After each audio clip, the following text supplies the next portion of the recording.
Because of famine, God's people migrated from Canaan to Egypt to survive under the leadership of Joseph, son of Jacob, that had been sold to merchants by his brothers.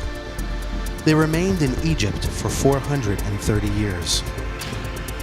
During that time, they grew in number, but a new king came to power and felt threatened by the growing number of Israelites. He decided to make them slaves and oppress them with forced labor. When this didn't work, he commanded the murder of all new baby boys. A boy named Moses was protected by his mother for 3 months and hid in a basket and placed in the Nile River. Pharaoh's daughter found him. She adopted him and raised him as her own. Moses became well educated and was powerful in speech and action. At 40 years of age, he saw an Egyptian mistreating an Israelite and killed the Egyptian. Because he feared for his life, he fled to the desert of Midian for 40 years. There he married and had 2 sons.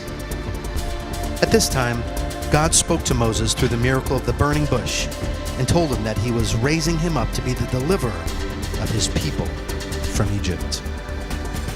Moses returned to Egypt and demanded that Pharaoh would let God's people go, accompanied by signs and wonders. When Pharaoh refused, God sent 10 plagues upon Egypt to change Pharaoh's heart.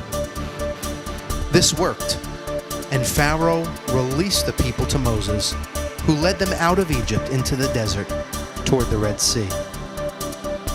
After some time, Pharaoh changed his mind, realizing he lost his labor force. He sent out his army with their chariots to apprehend the Israelites in the desert.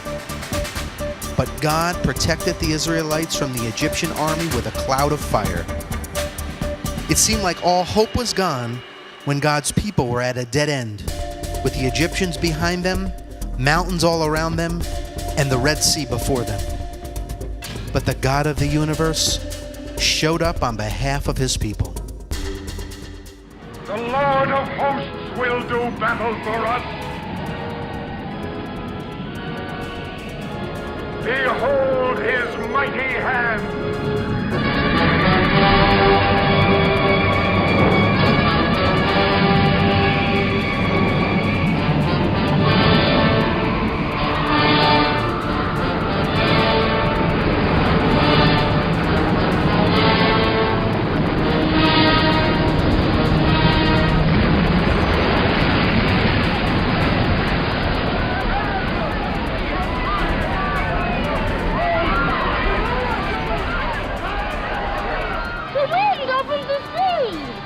God opens the sea with the blast of his nostrils.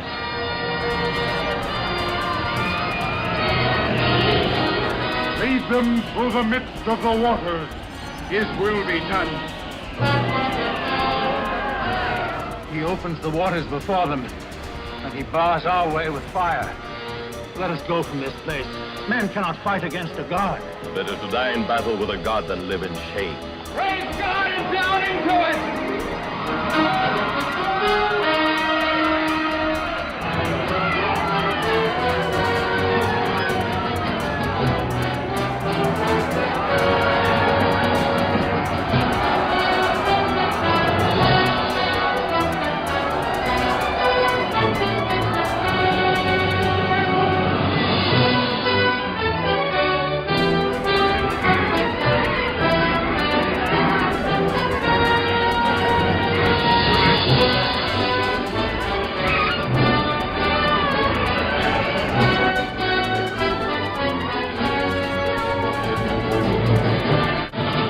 Shall withstand the power of God.